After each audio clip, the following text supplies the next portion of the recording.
নমস্কার বন্ধুরা, fresher job Bangla YouTube চ্যানেলে তোমাদের সবাইকে স্বাগত। তো বন্ধুরা, WBSSC গ্রুপ ডি পরীক্ষা 2026। তো আমি গত দুটো ভিডিও কিন্তু আমি দিয়েছিলাম।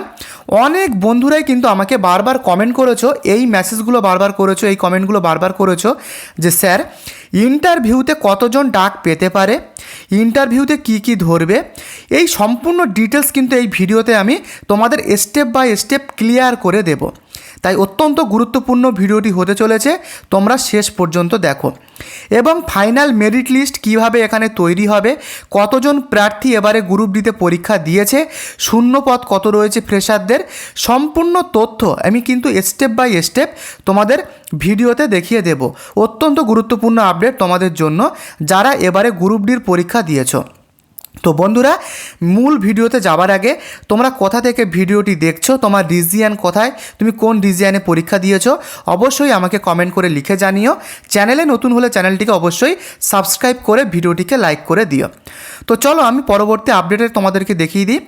তো এখানে তোমরা দেখতে পাচ্ছ এবারে কিন্তু টোটাল ভ্যাকান্সি রয়েছে 5488। তার মধ্যে এক্সপেরিয়েন্স ক্যান্ডিডেট কিন্তু ছিল 1000 জন, 1000 জন এক্সপেরিয়েন্স ক্যান্ডিডেট।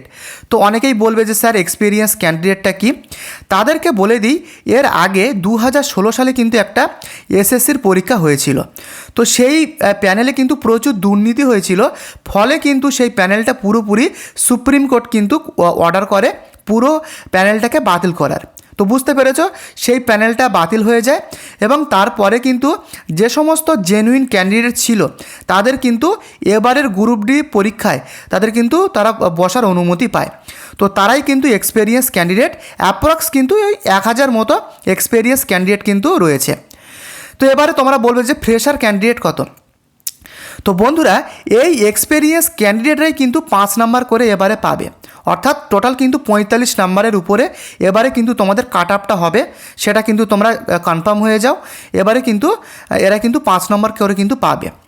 এবারে দেখো, এই 1000 জন থেকে যদি 5488 যদি আমি মাইনাস করি, তবে ফ্রেশার কত বেরোচ্ছে 4488। তো এই গড়পড়তায় কিন্তু তোমরা 5000 ধরতে পারো ফ্রেশার ক্যান্ডিডেট, আর এটা তো এক্সপিরিয়েন্স আমি তোমাদেরকে বললাম। এবং বন্ধুরা, এবারে তোমাদের মেরিট লিস্টের উপর ভিত্তি করে যাদের ইন্টারভিউর জন্য ডাকা হবে, এই ইন্টারভিউটা কিন্তু হবে 5 নাম্বারের। তোমরা কিন্তু সবাই জেনে গেছো 5 নাম্বারের কিন্তু এবারে ইন্টারভিউটা তোমাদের হবে। তো চলো আমি ফুল নোটিফিকেশানে দেখিয়ে দিচ্ছি, এক এক করে তোমাদের সম্পূর্ণ ডিটেলসটা আমি এক এক করে ক্লিয়ার করে দিচ্ছি। তো তোমরা ব্যাপারটা আগে ভালোভাবে বোঝো। আচ্ছা, এবারে তোমরা দেখাও 8 নম্বরে কিন্তু পরিষ্কারভাবে লেখা রয়েছে যে এখানে পরিষ্কার লেখা রয়েছে প্রিলিমিনারি মেরিট স্কোর। তো ব্যাপারটা তোমরা ভালোভাবে বোঝো, এখানে পরিষ্কার লেখা রয়েছে after revolution of the OMS sheet of the written examination the central commission in cooperation with regional commission. তো এটা তোমরা ভালোভাবে বোঝো এটা কি।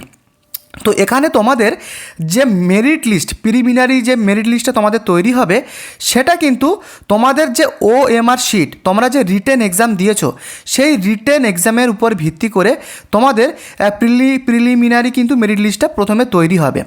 তো ব্যাপারটা তোমাদের বোঝানোর জন্য আমি তোমাদেরকে দেখিয়ে দিচ্ছি। এখানে তোমরা দেখো, এখানে কিন্তু প্রথমে তোমরা যে 40 মার্কের পরীক্ষা দিয়েছো, তোমরা যে 40 মার্কের যে পরীক্ষা দিয়েছো রিটেন এক্সাম, এবং যারা এক্সপেরিয়েন্স ক্যান্ডিডেট ছিল তাদের তো 5 নাম্বার তো অবশ্যই তাদের দেবে। তো টোটাল ধরতে গেলে কিন্তু 45 নাম্বার হচ্ছে। তো তোমরা যারা ফ্রেশার ছিলে তারাও কিন্তু 40 নাম্বারের পরীক্ষা দিয়েছো, তারা কিন্তু 5 নম্বর পাবে না, এই 5 নম্বর পাবে এক্সপেরিয়েন্স। তো টোটাল কিন্তু 45 নাম্বারের উপরে ডিপেন্ড করে, রিটেন এক্সামের উপর ডিপেন্ড করে এখানে কিন্তু এই মেরিট লিস্টটা তৈরি হবে, যেটা হচ্ছে প্রিলিমিনারি মেরিট স্কোর, সেটা কিন্তু তৈরি হবে। বুঝতে পেরেছো ব্যাপারটা? তোমাদের আমি ক্লিয়ার করতে পারলাম আশা করি। তোমাদেরকে আমি শর্টে বলে দিচ্ছি। তো দেখো, এখানে কিন্তু সেটা পরিষ্কারভাবে লেখা রয়েছে written examination similar experience and evolution academic score taken together as per the provision of part of schedule 2। এটা কিন্তু পরিষ্কারভাবে দেওয়া রয়েছে। তো তোমাদেরকে আমি সেটা কিন্তু ক্লিয়ার করে দিলাম। এবং আরেকটা গুরুত্বপূর্ণ আপডেট তোমরা দেখো, এখানে কিন্তু পরিষ্কার লেখা রয়েছে provided that the number of qualified candidate to be called for the interview shall not exceed 2 times of the number of final vacancy published for each category at the time of declaration of the result of the written exam। অর্থাৎ এখানে কি বলা হয়েছে সেটা তোমরা আগে ভালোভাবে বোঝো। তো এখানে কিন্তু বলা হয়েছে ইন্টারভিউতে ডাকা হবে দুগুণ প্রার্থী কিন্তু এই ইন্টারভিউতে ডাকা হবে। তো এই দুগুণ প্রার্থী কিভাবে ডাক পাবে ইন্টারভিউর জন্য সেটা তোমাদেরকে আমি বুঝিয়ে দিচ্ছি। দেখো এখানে তোমার ব্যাপারটা ভালোভাবে বোঝো। এখানে টোটাল ভ্যাকান্সি কত রয়েছে?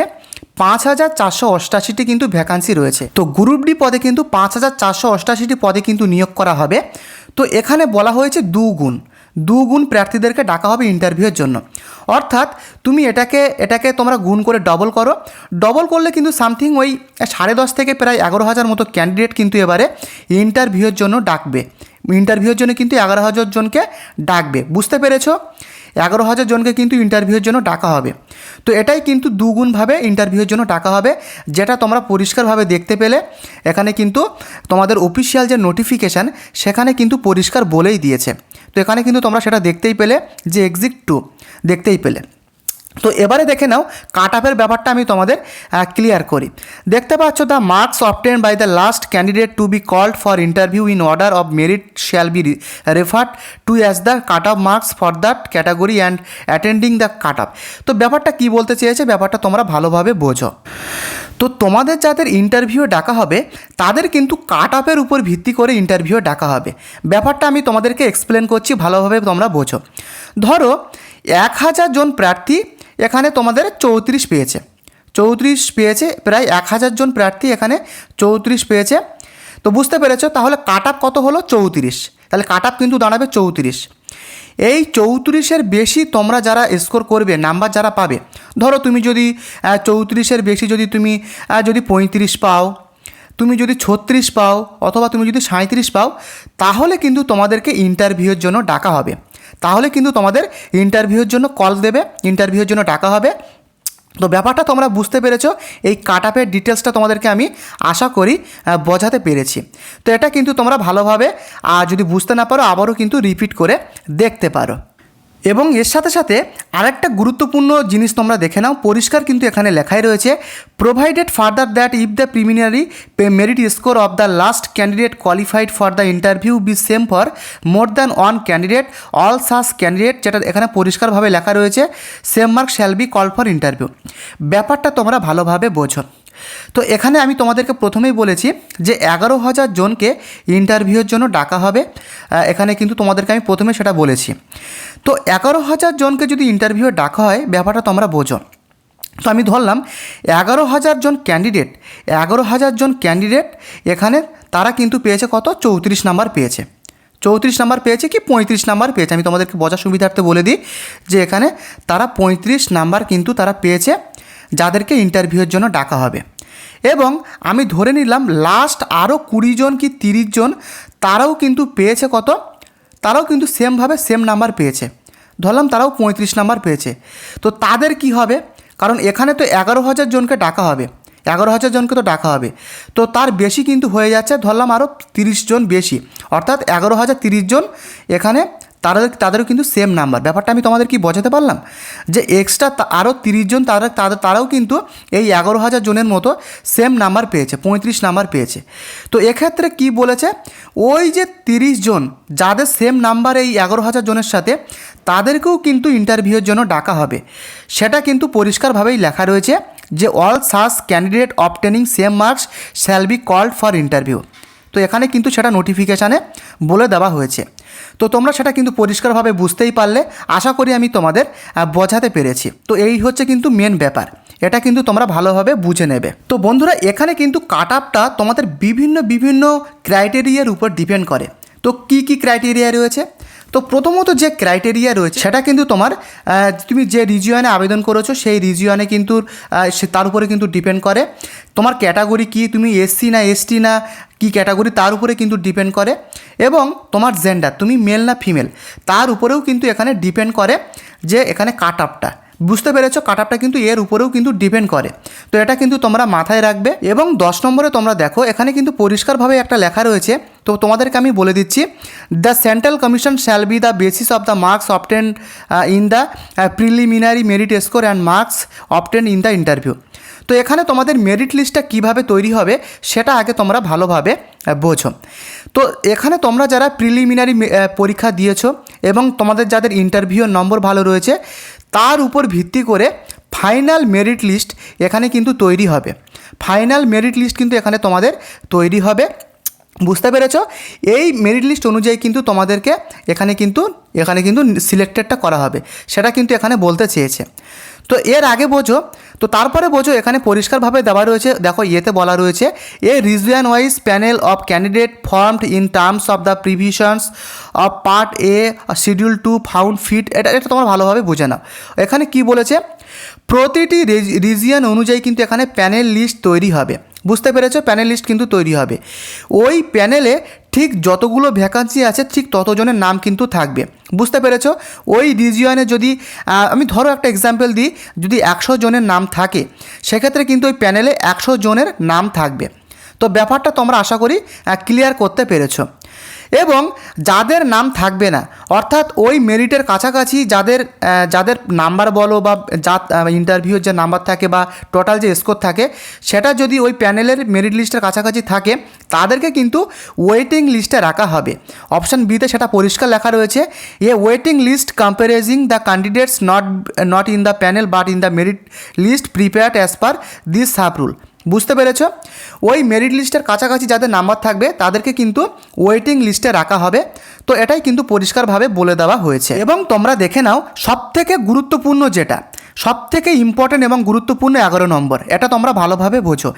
If more than one candidate obtain the same aggregate marks in merit position of the candidate shall be determined according to marks they have obtain in the written examination. এটা তোমরা পরিষ্কারভাবে বোঝো। আমি তোমাদেরকে একদম clear করে ব্যাপারটা বুঝিয়ে দিচ্ছি। তো ব্যাপারটা তোমরা ভালোভাবে বোঝো। আমি তোমাদেরকে একটা এক্সাম্পল দিয়ে দেখিয়ে দিচ্ছি। তো এখানে তোমরা ব্যাপারটা ভালোভাবে বোঝো। ধরো 3টে ক্যান্ডিডেট, তাদের নাম্বার কিন্তু সেম রয়েছে। বুঝতে পেরেছো? সেম রয়েছে।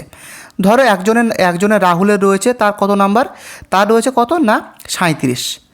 আর একজনের রয়েছে সুমন, তার রয়েছে কত, তারও কিন্তু সেমভাবে 37 রয়েছে। তো ব্যাপারটা তোমরা বুঝলে। আর একজনের রয়েছে তার কিন্তু ধরো 36, তো সে কিন্তু বাদ হয়ে যাবে। তো পড়ে থাকলো কত, রাহুল আর সুমন, তারা কিন্তু দুজনে 37 নাম্বার পেয়েছে। তো এই দুটো নাম্বারের মধ্যে কাকে ডাকা হবে সেটা তোমরা ভালোভাবে বোঝো। দুজনেই তো 37 নাম্বার পেয়েছে। তো এক্ষেত্রে কিন্তু দেখা হবে তাদের জন্ম তারিখ, অর্থাৎ কে বয়সে বড়। তো বুঝতে পেরেছো? যে বয়সে বড় হবে তাকে কিন্তু ডাকা হবে। সেটা কিন্তু পরিষ্কার এখানে লিখেই দেওয়া হয়েছে, সেটা কিন্তু তোমরা একবার পড়ে নেবে। যার বয়স বেশি, যার প্রুফ প্রমাণপত্রে বেশি দেখাবে তাকেই কিন্তু ডাকা হবে। তো বুঝতে পেরেছো? এভাবেই কিন্তু র্যাঙ্কটা করা হবে। এটাই কিন্তু মেন ব্যাপার, সেটা কিন্তু এখানে পরিষ্কার লেখা রয়েছে। তোমরা যদি এটা পড়ো দেখতেই পারবে, date of birth shall be considered, এটা কিন্তু পরিষ্কার এখানে লেখা রয়েছে। তো এবারে আসি তোমাদের ইন্টারভিউ, কি ইন্টারভিউ তোমরা কিভাবে দেবে যদি তোমরা ইন্টারভিউ ডাক পাও, সেক্ষেত্রে তোমরা কি করবে। প্রথমে বলবো তোমাদেরকে কিন্তু একটা কনফিডেন্ট নিয়ে ঢুকতে হবে। যখন ইন্টারভিউ হবে, যখন তোমরা রুমে ঢুকবে তখন কিন্তু একটা কনফিডেন্টভাবে তোমাদেরকে অবশ্যই ঢুকতে হবে, পারমিশন নিয়ে, যে মে আই কামিজ স্যার থেকে শুরু করে তোমরা সবাই জানো এভাবেই কিন্তু ঢুকতে হয়। একটা কনফিডেন্ট নিয়ে তোমাদেরকে ঢুকতে হবে। বসতে বললে বসতে হবে, যা বলবে সেইভাবে তোমাদের কিন্তু করতে হবে। এবং কি কোশ্চেন তোমাদের ধরবে, তো কী কোশ্চেন ধরবে তার আগে তোমাদেরকে বলে দিই, ফার্স্টে কিন্তু তোমাদের সেলফ ইন্ট্রোডাকশান, এটা কিন্তু মেন ব্যাপার। সেলফ ইন্ট্রোডাকশানটা তুমি কতটা ভালো দিতে পারছো তার উপরেও কিন্তু কিছু নাম্বার কিন্তু ডিপেন্ড করে। যেহেতু 5 নম্বরের পরীক্ষা এবারে হবে, ইন্টারভিউ হবে, সেক্ষেত্রে কিন্তু সেলফ ইন্ট্রোডাকশানটা কিন্তু মাস্ট ভালোভাবে তোমাদেরকে দিতে হবে। এবং কারেন্ট অ্যাফেয়ার্স কী চলছে, যেমন বিশ্বকাপ খেলা হয়ে গেল, মহিলাদের ক্রিকেট হয়ে গেল, রাজনীতি কী হচ্ছে, এখন যে যুদ্ধগুলো হচ্ছে, যেমন এখানে বিভিন্ন রকমের জিকে থেকেও কিন্তু এখানে আসবে। তো বুঝতে পেরেছ, নর্মাল কোশ্চেন কিন্তু হবে, এগুলোর সম্পর্কে কিন্তু তোমাদের একটু নলেজ থাকতে হবে। তো মেন ব্যাপার কিন্তু এটাই। তো বন্ধুরা, এই ছিল কিন্তু আজকের মূল আপডেট, গ্রুপ ডির মূল আপডেট। যদি তোমাদের ভিডিওটি ভালো লাগে অবশ্যই ভিডিওটিকে লাইক করে চ্যানেলটিকে সাবস্ক্রাইব করে দিও।